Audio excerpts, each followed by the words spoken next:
안녕하세요. 체리쌤이에요. 벌써 2023년에 1월이 지나고 2월이 되었네요. 오늘은 기출풀기 그 37번째 시간입니다. 한 달 전에 제시한 문제를 풀어보고 이번 한 달간 고민해볼 문제도 제시하도록 하겠습니다. 오늘 해결할 문제를 함께 살펴볼까요? 영재의 몸에 독고마리 열매가 붙어서 살펴보니 독고마리 열매는 갈고리 모양을 가지고 있었습니다. 독고마리의 갈고리로 만든 생활용품을 쓰시오 라는 문제로 다음처럼 예시도 주어졌습니다. 이 문제 같은 경우는 진짜 따끈따끈한 문제인데요. 불과 2개월도 되지 않았죠. 바로 작년 12월 첫 주 토요일 날 시행한 영재원 대상자 선발을 위한 창의적 문제결력 검사에 출제된 문제입니다. 지역에 상관없이 전국 여러 지역, 분야에 상관없이 초등과정에 출제된 문항입니다. 충분히 생각해 보셨나요? 가능한 답은 무엇일까요? 함께 풀어보도록 하겠습니다. 문제를 다시 볼까요? 이 문제를 보는 순간 4학년 이상의 친구들은 바로 알았을 거예요. 특히 4학년 친구들은 교과서 문제가 그대로 나왔네? 라고. 창의적 문제결력 평가의 최근 경향은 완전히 생소한 문제라기보다는 교과서에서 나오는 주제 활동이 나와 아이들에게 익숙함을 제공하고 있습니다. 하지만 문제를 가만히 들여다보면 교과서의 문제로 아이들에게 익숙함을 주면서 소문항을 구성하여 조금 더 생각하는 문제를 제시하여 구분하고 있죠. 그러니 분명 교과서에서 나왔는데 다 맞지 않고 합격과 불합격이 나오는 거겠죠. 다시 문제로 돌아와서 이 문제는 독고마리 열매의 문제인데요. 독고마리를 소재로 한 문항으로 대개 소문항이 4개로 주어져 있고 이 중 소문항 하나를 가져온 것이라고 생각하시면 될 것 같습니다. 검색창에 인터넷 검색창에 독고마리를 검색을 하면 이런 이미지가 뜨는데 많이 보셨죠? 그 밖에도 국립수목원에서 운영하는 곳에 들어가 지금처럼 검색을 해보면 독고마리는 지금처럼 그림도 주어져 있고 자세히 살펴보면 국화카로 하늘살이 풀이라고 합니다. 그리고 독고마리는 갈고리 같은 돌기가 있고 타원형이며 다른 물체에 잘 붙지 않는 성질을 갖고 있죠. 이 독고마리 문제를 보고 교과서 문제다 라고 생각한 이유가 진짜 교과서에서 나왔기 때문이에요. 독고마리는 4학년 2학기 1단원 식물의 생활에서 배우는 내용으로 식물의 특징을 활용한 예에 소개되고 있습니다. 지금처럼 교과서를 보면 잎을 생김새에 따른 식물을 분류하는 것과 사는 곳, 환경에 따른 식물을 배운 후에 나오는 내용이라고 보시면 될 것 같아요. 교과서가 있다면 꼭 한번 살펴볼 것을 권해드립니다. 지금처럼 문제에서처럼 유사한 사항으로 강아지의 털에 혹은 옷에 붙은 독고마리를 관찰했더니 갈고리 모양을 가지고 있더라. 이 열매의 특징을 생활 속에서 활용한 물건이 있는데 어떤 물건이 있을지 알아보는 탐구활동으로 이루어져 있습니다. 실제 먼저 핀셋을 이용하여 독고마리 열매를 집어 부치포에 붙였다 떼어내는 실험, 현미경으로 특징을 관찰하기, 이 관찰한 특징이 생활 속에 활용한 예를 조사하고 발표하는 활동까지 이어진다라고 생각을 하시면 될 것 같아요.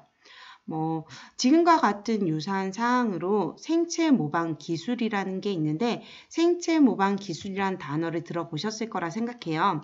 이는 자연으로부터 영감을 받아 새로운 기술을 연구하는 것으로 생물체가 가진 구조와 기능을 모방해 과학기술에 적용하는 것입니다. 지금처럼 어떠한 특정한 경우를 주기도 하지만 생체 모방 기술을 적용한 예를 작성하게 하는 경우도 있으니 이 두 가지를 모두 다 보시면 좋을 것 같아요. 다시 독고마리로 돌아오면 독고마리 열매의 특징은 가시가 많고 가시의 끝이 갈고리처럼 휘어져 있어요.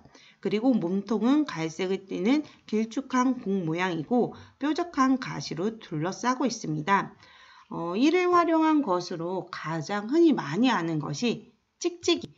혹시 들어보셨나요? 이런 찍찍이라고 표현을 하는데 벨크로라는 것으로 단추나 지퍼 대신에 쓰이는 탈 부착 소재로 우리나라에서는 찍찍이라고 많이 부르고 있죠.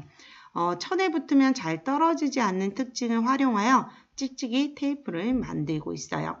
이를 활용한 물건을 생각해 보면 운동화 끈으로 이루어져 있기도 하지만 우리 쉽게 탈부착할 수 있는 찍찍이 신발도 있고요.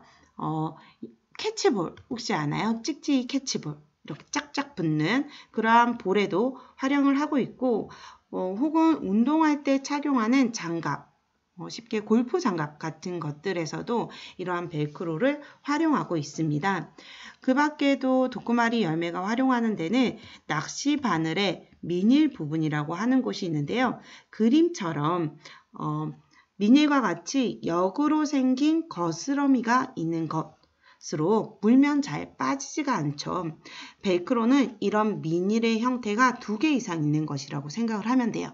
지금처럼 거스름이 있는 경우도 있지만 거스름이 없는 경우도 있어요. 갈고리 모양으로만 따지면 후크 거리를 예로 들 수가 있습니다. 고리 모양으로 되어 있어 물건을 걸어두어도 쉽게 떨어지지 않고 잘 걸려있기도 하죠. 이 후크 거리와 유사한 것으로 고리 같은 것도 들 수가 있어요. 깃바퀴 뒷부분에 끼워서 고리처럼 되어 있어서 귀걸이가 잘 빠지지 않게 하는 것도 있고 이 후크거리는 친구들 이제 학교 같은데 책상 옆에 보면 책가방을 걸 수 있는 그런 거리라고 생각을 하시면 될 것 같습니다. 이렇게 도꾸마리 이외에도 식물의 특징 속에서 활용한 다른 예들을 더 생각을 해볼까요? 거북이 모양을 본떠 만든 거북선을 들 수도 있을 것 같고요. 빙글빙글 돌며 떨어지는 단풍나무 열매를 본따서 드론 혹은 헬리콥터의 프로펠러 같은 것들도 본따 만든 거라고 보시면 될 것 같아요. 그리고 생체 모방으로 탄생한 신소재 같은 것도 있는데 신소재 중에서도 물방울이 맺혀 물에 젖지 않는 연잎의 특징을 활용해서 물에 스며들지 않는 옷 같은 것도 있을 수 있고요. 방수 소재의 섬유라고 생각을 하시면 될 것 같습니다. 또 연잎의 세정 원리를 이용해서 생체 모방 기술로 페인트에 활용하기도 했고 길거리에 설치된 전력 설비 오염 방지 기술을 만들기도 했다라고 합니다. 다르게는 상어 비닐의 미세 돌기는 방수 수영복이나 타이어, 비행기 등에 활용을 하고 있고요.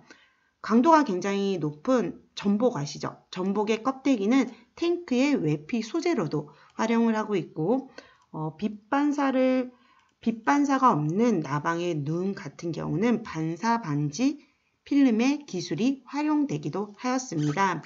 또 사막에 굴러다니는 회전초의 모습을 본떠서 동그란 행성 탐사 로봇을 만들기도 했죠. 그 외에도 첨단 의료 소재로도 활용이 되는데 고통 없이 피를 빨아먹는 모기의 침을 모방해서 기존 주사바늘보다 가는 무통주사가 개발되기도 했고요.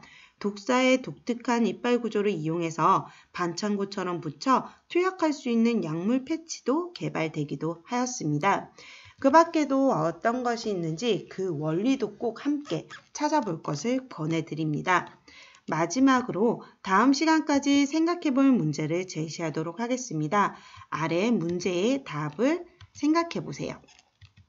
디지털 시계에서 하루 동안 7을 볼 수 있는 시간은 몇 분인지 구하시오 라는 문제입니다.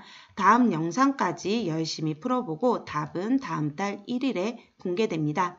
그럼 우리 다음 시간에 만나요. 감사합니다.